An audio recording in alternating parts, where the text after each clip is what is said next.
इसी बीच बड़ी जानकारी, फरीदाबाद दौरे पर रहेंगे मुख्यमंत्री मनोहर लाल। शनिवार को करेंगे फरीदाबाद का दौरा। ग्रीवेंस की मासिक बैठक में हिस्सा लेंगे सीएम। सुबह 10 बजे सेक्टर 12 स्थित HSVP कन्वेंशन सेंटर में होगी बैठक। जनता की शिकायतों का मौके पर करेंगे समाधान। बड़ी जानकारी आपको बता दें, ग्रीवेंस कमेटी के अध्यक्ष है मुख्यमंत्री। दोपहर बाद रेवाड़ी जाएंगे मुख्यमंत्री, सामाजिक कार्यक्रम में करेंगे शिरकत। बड़ी खबर, अहम जानकारी आपको बता दें, फरीदाबाद दौरे पर रहेंगे मुख्यमंत्री मनोहर लाल। शनिवार को करेंगे फरीदाबाद दौरा। ग्रीवेंस की मासिक बैठक में हिस्सा लेंगे सीएम। सुबह 10 बजे सेक्टर 12 स्थित HSVP कन्वेंशन सेंटर में होगी बैठक। जनता की शिकायतों का मौके पर करेंगे समाधान। बड़ी जानकारी, अहम खबर आपको बता रहे हैं।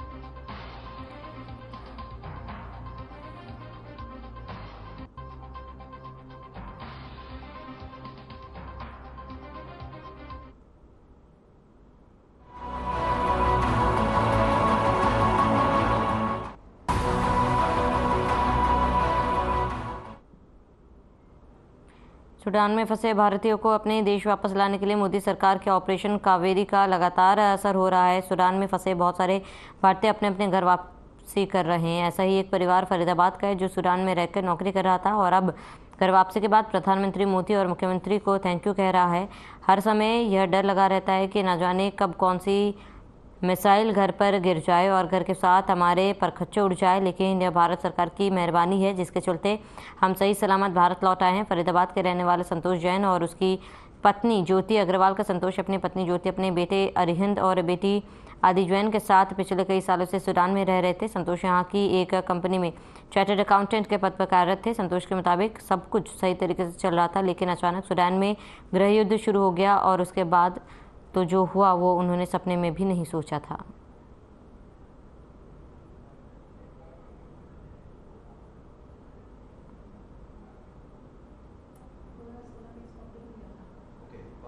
सर, हालात बहुत ज़्यादा बुरे थे। 16 को मेरे बच्चों के एग्ज़ाम्स थे, वो स्कूल में थे और मेरे हस्बैंड ऑफिस गए थे।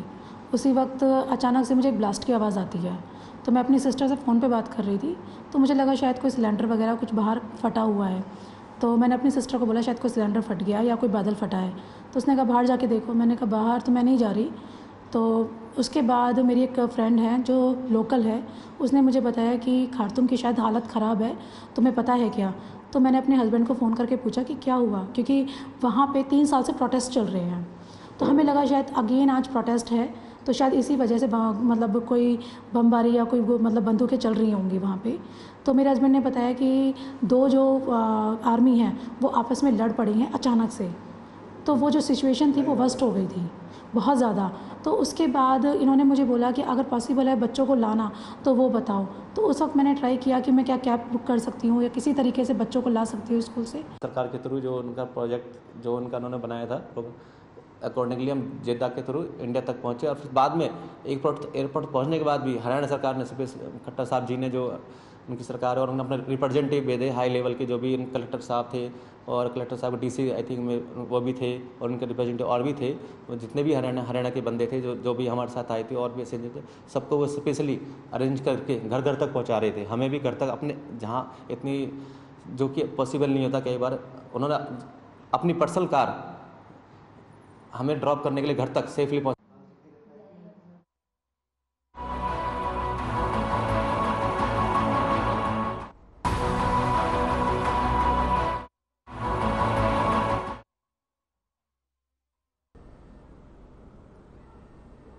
ऑस्ट्रेलिया में अंतर्राष्ट्रीय गीता महोत्सव की आधिकारिक शुरुआत हो चुकी है। बता दें कि ऑस्ट्रेलिया के कैनबरा संसद में कार्यक्रम का आयोजन किया जाएगा, जिसमें मुख्यमंत्री मनोहर लाल ने वर्चुअल तौर पर जुड़कर लोगों को संदेश दिया।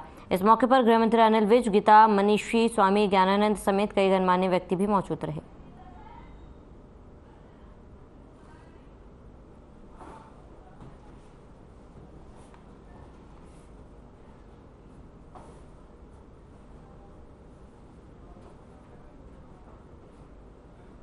अंजाम देना है, कर्मण्यता।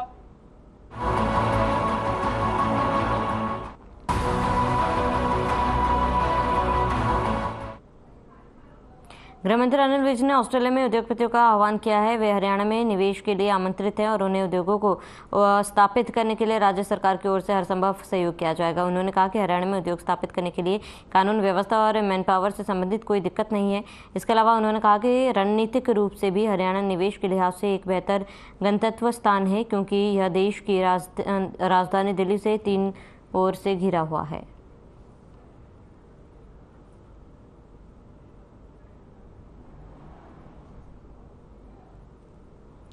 तो आपको बता दें कि निवेश के लिए आमंत्रित किया गया। गृहमंत्री विज ने आह्वान किया है और उद्योगपतियों का आह्वान किया गया। निवेश के लिए कार्यक्रम आयोजित किए गए थे और ऑस्ट्रेलिया दौरे पर हैं गृहमंत्री Anil Vij.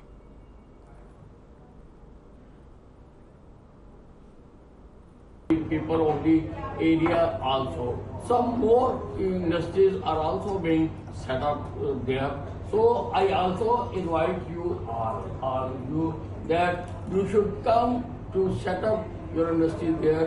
There are single window.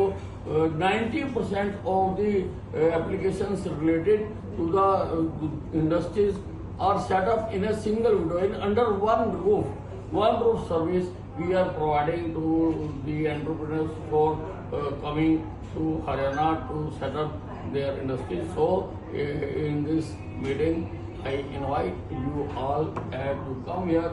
You will find no problem, no difficulty, no law and order problem.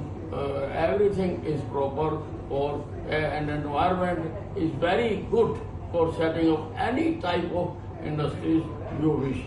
We give maximum emphasis for new technologies, for energy saving units.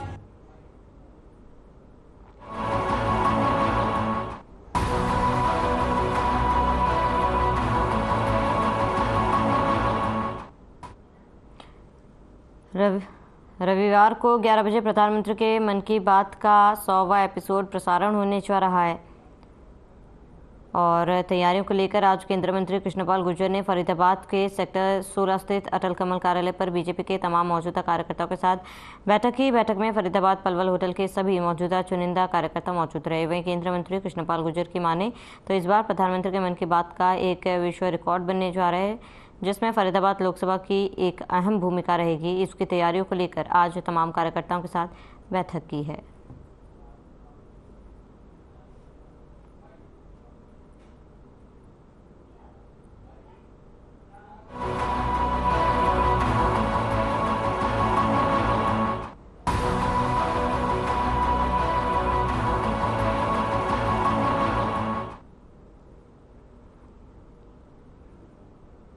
जिला प्रशासन ने परिवार पहचान पत्र में त्रुटियां ठीक करने के लिए आज से 3 दिवसीय कैंप की शुरुआत की गई, जिसमें काफ़ी संख्या में लोग अपना परिवार पहचान पत्र ठीक करवाने के लिए पहुंच रहे हैं। लेकिन वहीं दूसरी ओर इस कैंप के लिए टीचरों की ड्यूटी लगाई गई है, जिस कारण स्कूलों में बच्चों की पढ़ाई का नुकसान हो रहा है। झज्जर जिले में जगह जगह परिवार पहचान पत्र में त्रुटियां ठीक करने के लिए कैंप लगाए गए, जिसमें शिक्षकों की ड्यूटी लगाई गई है। शिक्षक स्कूल से छुट्टी लेकर इन कैंपों में अपनी सेवाएं दे रहे हैं, जिस कारण स्कूल में स्टाफ की कमी होने के कारण जहां बच्चों को पढ़ाई का नुकसान हो रहा है, वहीं इस समय एडमिशन का वक्त है, लेकिन स्टाफ ना होने के कारण सरकारी स्कूलों में एडमिशन सुचारू रूप से नहीं हो पा रहे हैं।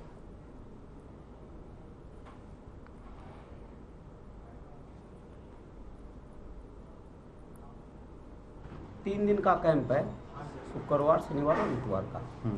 तो सरकार ने इसमें अभी कुछ ऑप्शन दिए हैं, जैसे अगर किसी की डेट ऑफ बर्थ में कोई दिक्कत है उसको अपलोड करना, या उसका कोई और डाटा पेंडिंग है, या दिव्यांग कोई सर्टिफिकेट पेंडिंग है जो अभी नए बनवाए हैं उनको अपलोड करना। और इसमें जी ज़्यादातर जो समस्या हमारे साथ आ रही है वो ये है कि भाई ज़्यादातर जो आते हैं कि हमारी इनकम ज़्यादा इसके अंदर डाल, इनकम का हम कोई भी एडिट इसके अंदर नहीं कर सकते। बाकी उसके अलावा अगर कोई डाटा उनका पेंडिंग है उसको हम आज पूरा कर देंगे। तो इनकम ज़्यादा मतलब ज़्यादा वो बिल्कुल ठीक नहीं हो सकती। हाँ, इनकम का एडिट का कोई ऑप्शन इसके अंदर अभी खुल नहीं रहा। अच्छा, जब तक ऑप्शन नहीं खुलेगा जब तक हम इनकम का है वो नहीं कर सकते। और जबकि सबसे ज़्यादा इनकम की दिक्कत हाँ, इनकम वाले ज़्यादा आ रहे हैं कि जी हमारा राशन कार्ड कट गया, या और कुछ इस तरह क्या रहती है कि हमें अपनी फैमिली आईडी अलग से बनवानी है। तो इनकम ठीक हो जाएगी तो ऑटोमेटिकली यही सब कुछ ठीक हो जाएगा। हाँ हाँ बिल्कुल। तो ये क्या कमी है या क्या कारण है जो इनकम नहीं, इतनी कमी ज़्यादा? नहीं है सर, वो क्या है कि इनकम देखो टाइम के साथ साथ इनकम बढ़ती है। मान के चलो कि आपको उनकी पहले जब उन्होंने ये फैमिली आईडी बनवाई उससे मोस्टली इनकम कम हो। देखो स्टाफ हमारा पूरा था सुबह, फिर गवर्नमेंट की तरफ से ये ऑर्डर आए कि भाई 3 दिन का कैंप लगेगा फैमिली आईडी में करेक्शन के। तो वो टीचर जो थे वो सारे 9 बजे वहाँ चले गए जहाँ पे कैंप। तो लगा अभी था। बाबा आ रहे होंगे एडमिशन के लिए तो आ रहे उनको भी हैं, प्रॉब्लम? उनके प्रॉब्लम तो हो ही रही है भाई। एक बंदा कितने मतलब 3 क्लासेज हैं हमारी, वैसे 6 सेक्शन है, 6 to 8 का यहाँ पे सारा वो है। तो कभी 6th वाले आते हैं, 7th वाले आते हैं, 8th वाले आते हैं, तो सभी वो तो करना स्टाफ पड़ता नहीं है। होगा, बच्चों की में भी कमी आ रही होगी। अब भाई देखो अब स्टाफ नहीं है तो कमी तो आएगी। अभी टोटल हैं? कितने बच्चे हैं स्कूल में? अभी हमारे पास कम से कम 180 के करीब बच्चे हैं। कैसे न्यू नहीं लग रहा। अब जैसे ही मैं कह रही थी मेरा परिवार पहचान पत्र में जो मेरे पास आईडी आ रही ना वे मेरी ये चलती नहीं है।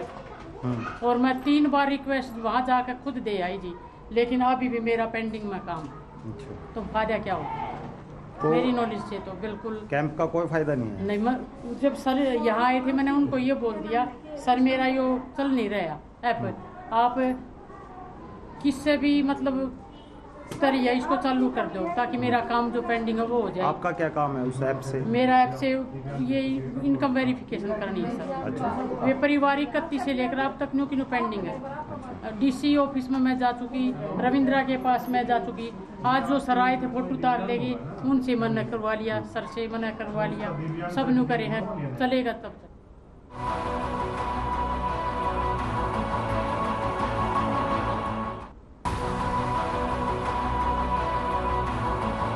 फरीदाबाद के एतमादपुर इलाके में एक युवक का शव दूसरे किसी के मकान में फांसी के फंदे से लटका मिला, जिसके बाद पूरे इलाके में सनसनी फैल गई।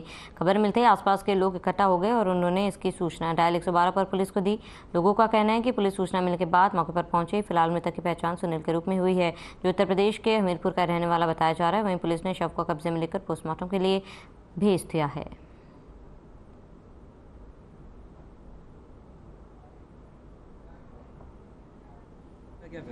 नींद आ जाएगी रात को फिर? मैं तो जी हमें पता नहीं है, शाम के लहाए तो देव रही छोटे चर्चा जुड़ के हम बड़े किया रखा है, उसमें झूठ बोलने से फायदा।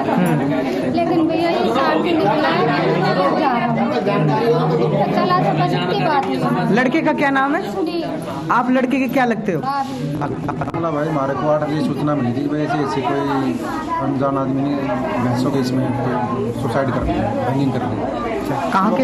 हाँ जी। मौके पर पहुंचे हम, देखा तो हैंगिंग कर रखे थे। सर कहाँ के रहने वाले हैं? अब क्या नाम है लड़के का? ये यूपी के रहने वाले हैं, हमीरपुर डिस्ट्रिक्ट के।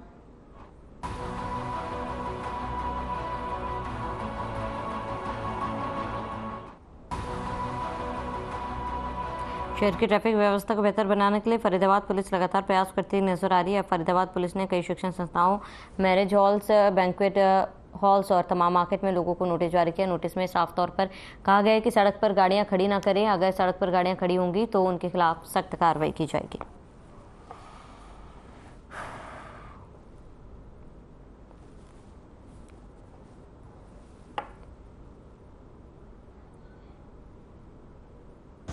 ट्रैफिक व्यवस्था में सुधार करने के लिए हमने ये नोटिस किया कि जो मेन रोड है, चाहे हाईवे हो या शहर के तरफ मेन जो रास्ते हैं, उस पे रोड के साइड में या सर्विस लेन पे या रोड के साथ लगती हुई जगह पे जो गाड़ियाँ पार्क होती थी, वो उन संस्थान या निजी संस्थान जिसका संस्थान के बाहर गाड़ियाँ खड़ी हो रही है, उसको हम नोटिस के माध्यम से ये एक व्यवस्था हमने करने की कोशिश की है कि उस नोटिस के माध्यम से वो पार्किंग के ऊपर जिस भी चीज़ की ज़रूरत है, चाहे गार्ड हो, चाहे लाइट हो, चाहे लाइनिंग हो, उसकी व्यवस्था वो करके किसी भी तरह से ऐसी व्यवस्था बनाए कि रोड पे आम पब्लिक के बीच में बाधा उत्पन्न ना हो। इसके लिए हमने करीब 170 लोगों को नोटिस दिया है, जिसमें के समारोह स्थल है, जिसमें बैंक्वेट हॉल है, जिसमें स्कूल्स है।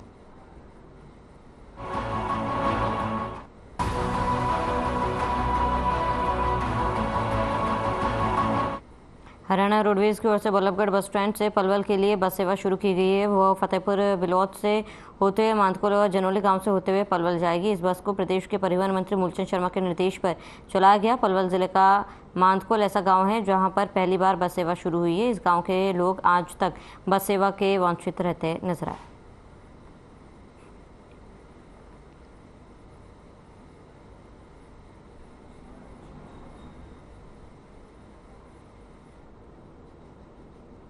अभी हाल ही में सरकार के द्वारा एक हिदायत जारी हुई थी कि भाई जो मेल सीनियर सिटीजन हैं, पहले हम उनको 65 के बाद सुविधा देते थे, लेकिन अब सरकार ने 65 से 60 वर्ष आयु कर दी है, तो वो ऑनलाइन अप्लाई कर रहे हैं। और ऑनलाइन अप्लाई करने के बाद हमारे को जो हिदायत है वो 24 घंटे में उसका पास जारी करने की है। अगर वो सभी औपचारिकताएँ पूर्ण करता है तो हम उसी के अनुसार सभी का जो है लगभग 8 से 10 घंटे में बना देते हैं, लेकिन हिदायत जो है वो 24 घंटे की है।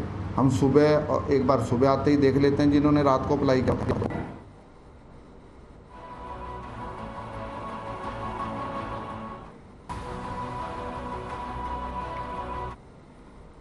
परिवहन मंत्री मूलचंद शर्मा चंडीगढ़ से बल्लभगढ़ विधानसभा पहुंचे और रेस्ट हाउस में हरियाणा शहरी विकास प्राधिकरण और पीडब्ल्यूडी के अधिकारियों के साथ मीटिंग की। इस दौरान मूलचंद शर्मा ने बल्लभगढ़ विधानसभा और तिगांव विधानसभा को करीब 47 करोड़ की सौगात दी और मामले पर जानकारी देते हुए बताया कि इससे हजारों लोगों को लाभ मिलेगा। बता दें कि मंत्री मूलचंद शर्मा बल्लभगढ़ सेक्टर 2 के लिए लोगों को पॉलीक्लिनिक की सौगात दी और सेक्टर 62, 63, 64 में खराब हुई सड़कों के कायाकल्प करने के लिए अधिकारियों को जल्द कार्य शुरू कराने के निर्देश दिए।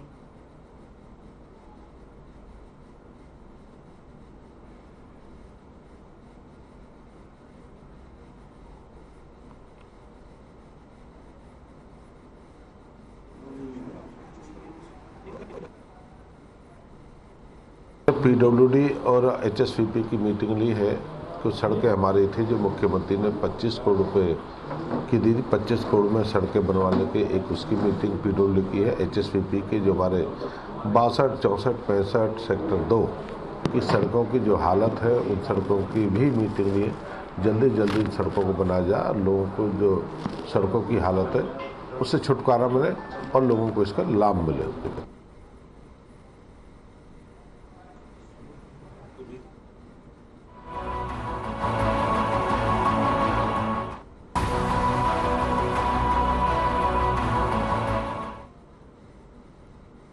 खबर झज्जर से है, जहां जंतर मंतर पर धरना दे रहे पहलवानों के पक्ष में प्रदेश भर के अखाड़ा संचालक भी आ रहे हैं। अंतर्राष्ट्रीय खिलाड़ी दीपक पुनिया और बजरंग पुनिया को कुश्ती के दांव पेच सिखाने वाले कोच वीरेंद्र आर्य भी कई अन्य अखाड़ा संचालकों के साथ दिल्ली के जंतर मंतर की ओर रवाना हुए। कोच वीरेंद्र आर्य का कहना है कि अखाड़ा संचालक खिलाड़ियों के साथ है, यह आखिरी लड़ाई है, हम पहलवानों के साथ हैं और जंतर मंतर पर ही धरने पर बैठे रहेंगे जब तक पहलवानों को न्याय नहीं मिल जाता। कोच वीरेंद्र आर्य के साथ हिसार जिले के अखाड़ा संचालक संजीव आर्य ने भी तमाम पहलवानों के साथ तन मन धन से साथ रहने की बात कही।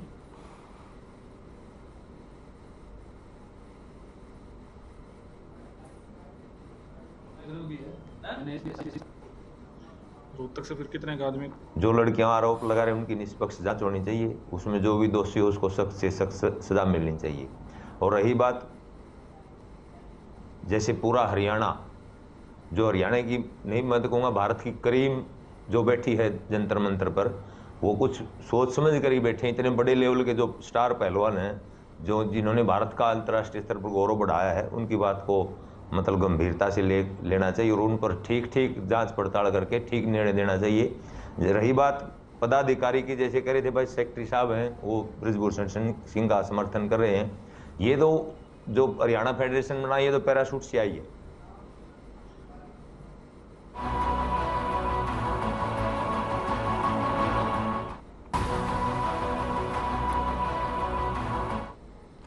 एक तरफ भारतीय कुश्ती संघ के राष्ट्रीय अध्यक्ष सांसद बृजभूषण शरण के खिलाफ कुश्ती खिलाड़ी जंतर मंतर पर धरना दे रहे हैं, तो वहीं दूसरी तरफ हरियाणा कुश्ती संघ सांसद बृजभूषण शरण के पक्ष में आ गया है। हरियाणा कुश्ती संघ के महासचिव राकेश कोच ने महावीर फोगाट परिवार पर गंभीर आरोप लगाए हैं।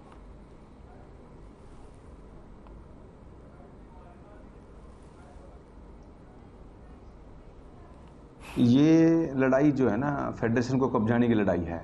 ये तो बृजभूषण शरण जी को हटा के और खुद फोगाट परिवार इस पर कब्जा करना चाह रहा है और इसके पीछे जो ताकत है वो कांग्रेस की है, जो भूपेंद्र हुड्डा और दीपेंद्र हुड्डा को हजम नहीं हो रही कि हमारे बेटे को क्यों हटा दिया गया। कोड ऑफ कंडक्ट जो स्पोर्ट्स का कहता है वो 11 साल नहीं 12 साल होते हैं, 3 बार प्लान होती है, 4 साल की 3 प्लान होती हैं। उसमें दीपेंद्र हुड्डा प्रेसिडेंट रहे हैं हरियाणा के। अब वो बन भी नहीं सकते, लेकिन उनको एक अंदर से पीड़ा है कि पहलवान जो हरियाणा के हैं वो मेरे साथ थे, आज मेरे से दूर होकर चले गए हैं। तो कहीं राजनीति इसमें हो रही है और पहलवानों का वर्चस्व और अपने केवल एक जाति को बदनाम करने के लिए भूपेंद्र हुड्डा का ये गेम है कि जाट समाज को बदनाम करो, जाट समाज हमारे साथ हो जाए। तो ये इनकी रणनीति है। पहलवान तो मोहरा है।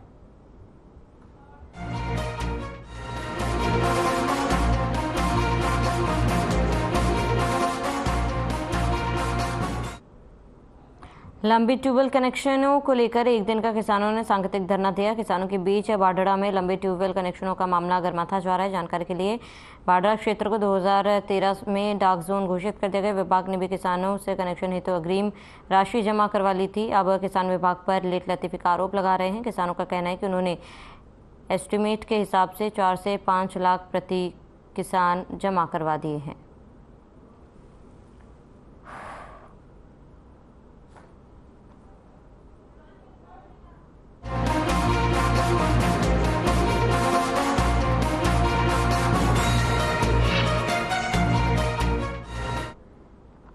भिवानी में अतिरिक्त उपायुक्त डॉक्टर हरीश कुमार वशिष्ठ की अध्यक्षता में स्थानीय पंचायत भवन में एक समीक्षा बैठक का आयोजन किया गया, जिसमें आयोजित होने वाले चौथे चरण के अंत्योदय परिवार उत्थान मेलों के लिए निर्धारित मानक संचालन प्रक्रिया को लेकर नोडल और जोनल अधिकारियों के साथ अन्य संबंधित विभागों के अधिकारियों की बैठक हुई।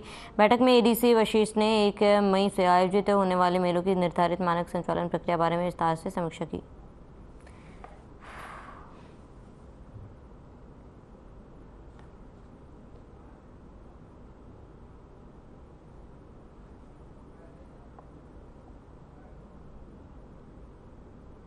इस मीटिंग का मुख्य उद्देश्य मुख्यमंत्री अंत्योदय परिवार उत्थान योजना के जो मेले लगने हैं उनके बारे में था। और मुख्य उद्देश्य यही है कि जितने भी बेनिफिशरी हैं उनको बिल्कुल साफ कर दिया जाए कि ये स्कीम किसी को सब्सिडी देने के लिए नहीं है, बल्कि एक बहुत ही महत्वाकांक्षी स्कीम है गवर्नमेंट की कि हर परिवार की इनकम बढ़ाने के लिए उन परिवारों को एक परमानेंट रोजगार देना है, ताकि आने वाली सभी पीढ़ियों के लिए को वो गरीबी के जो जीवन है उससे ऊपर उठाया जा सके।